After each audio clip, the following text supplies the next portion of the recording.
What's up guys, the Strong Boys 19 here. This is going to be the next album review for a new 2021 release, and I'm going to dive in with the latest studio album from Bullet For My Valentine, which is the self-titled album.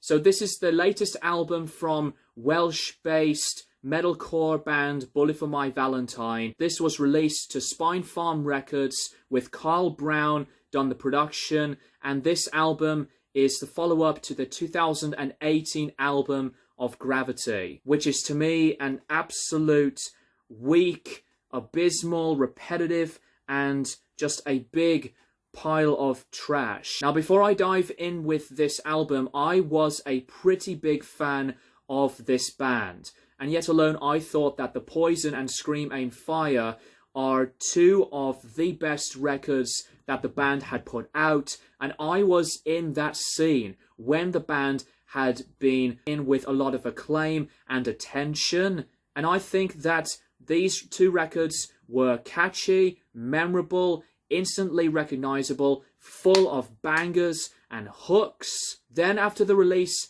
of their, personally for me, a mediocre album of Fever, the band had been making records into numerous differences and occasions. Temper Temper for me is one of the worst records that I have ever encountered. It is one of these other absolute pile of tripe with the way that excuse of a record did turn to be. Then after that record, my connection with the band was very difficult, and when Venom came out, it was something that I really did appreciate a lot more with an album like Venom after Temper Temper. But with the album of Gravity, that was like the second time that they've decided to release another one of those other awful albums. So with this new album of the self-titled record, I wanted to give this band my third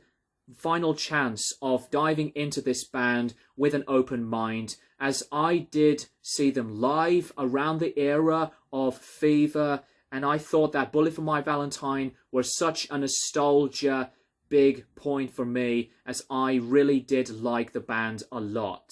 But I'll have to say that this new album from Bullet For My Valentine is an instantly different album, as they decide to return back into their heaviness, and that's what I appreciate a lot on this record. This is easily the band's most heaviest album since the release of their debut on The Poison, and with this current stage and lineup of Bullet For My Valentine, I am absolutely accepting that this is a band that has a lot of dedication and optimism to make an album like this. Though I will say that as much as I think there are some points that I will dive in with this album in a minute, I think that with the anticipation I wanted to give this album a chance with, the album, for me, is a better and listenable approach than what Gravity was, and I really am so glad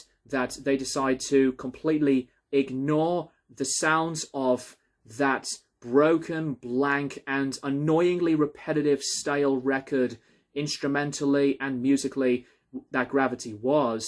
And with the lyrical content on this album here, Matt decides to go in a bit of a diverse way of his writing, with lyrical contents explore onto the darker parts set of mental health ability, and that I do respect. There are points on the record that the band do have some more inspiration, and I will have to say, with the overall approach onto this record, it does have some moments here. The first track on the album, and for me the best number, is Parasite, a sampling noised introduction with the samples snippets of some early Bullet For My Valentine sounds that I do appreciate and like the idea of. That big blast beats action on the beginning starts to burst out with thrashy guitar riffs, and what is, I think, one of the best parts on the album were Matt's vocals, because they were on fire on his tone already, and the adrenaline of this song was packing in with mid-tempo, aggressive hooks, And I think that the drumming was driving the instrumentation very precisely, and it's making me think on one of their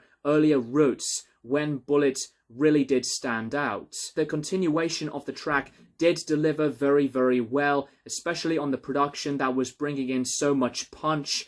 So I think that Parasite did begin the album very, very well onto its own big sound that starts things very promising. The single of Knives, rhythmic drumming starts that with its nu metal lick does make me think of like a Machine Head type of sound, maybe something from The Burning Red. Though instrumentally, it does incorporate some involvement on breakdowns to some simplicity on the chord hits. And again, the music for me is, while not as good as Parasite, I think that it does have a bit of expansion, but not as a memorable sense onto this direction of a track. But I will say that it does deliver pretty solidly onto the vocals, and it does remain a lot very consistently with the way these sounds of vocals Matt did portray on the record. The third track on the record, My Reverie, a quieter opening that makes me think on like a Slayer or a Metallica type of introduction, although the riff did remind me on like a weird Rammstein type of sound. Music does go into a connection on some volume changes with a darker yet diverse type of atmosphere. It does not bring any strong dynamics or something to really strike upon. Really great dexterity controlled lead guitar work, adding things a big notch. For later tracks, like on No Happy Ever After, energy to boost back with these grudgy sounding riffs and bashful attacking drums, and I quite liked the interaction on the structure here, but I think the song was remotely passable with a standout chorus.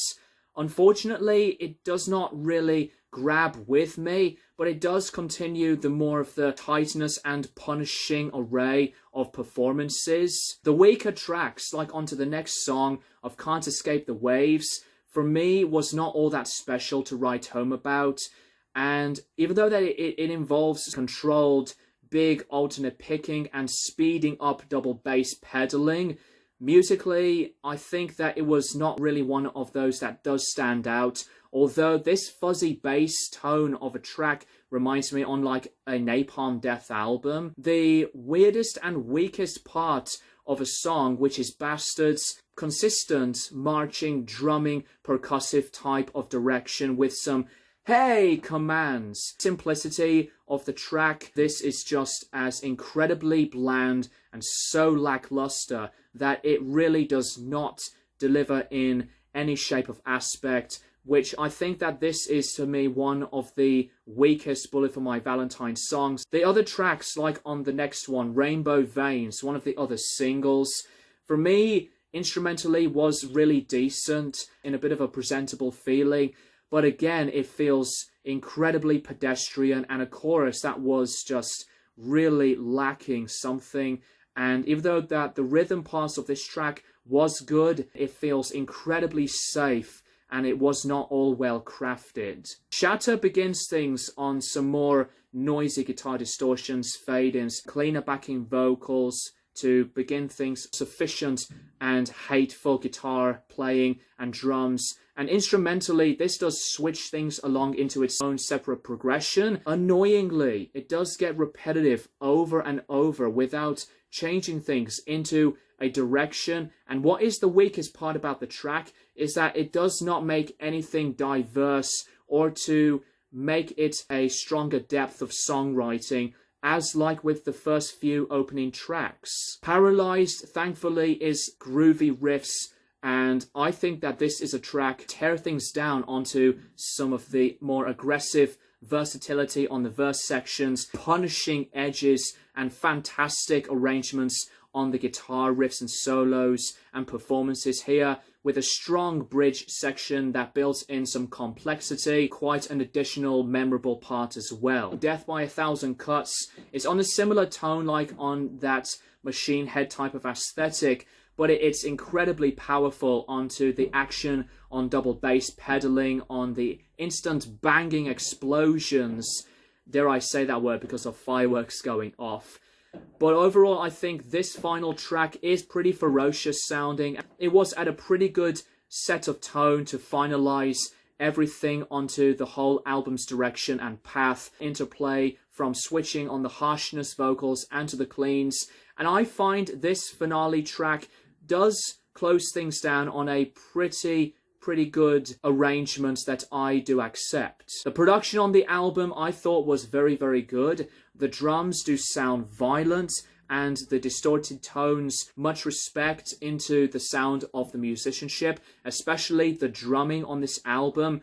The newer Bullet For My Valentine drummer has his own additional flavors and chemistries, and he does drive in very well after Moose. But overall, I think this new Bullet For My Valentine album, for me, does not have a lot to really dive in with me, to resonate and to attach itself so much more. And I think that it was a bit of a disappointing part about this. Despite a lot of the weaker instrumentation, mostly on the middle halfway through point of the record, but with very decent few opening tracks and a few finalizing moments, it's not very all that consistent in terms of the whole record by itself here. Though I do accept this record as a way better and more inspired album than the previous few albums, it's not one of those albums that for me would really deliver into anything that special. And that's all I would have to say about this new Bullet For My Valentine album. I'm going to give the self-titled album by Bullet For My Valentine a 4.5 out of 10. Besides that, there were some moments, some highlights. It's just that the album into the whole thing was not really up to the snuff to appreciate so much of what I wanted the record to be. But yet alone, as I've said, this is a direction that I appreciate and really do give the band a lot with what they wanted to make on the record. I'm very curious to know what you personally think of this album in the comments down below.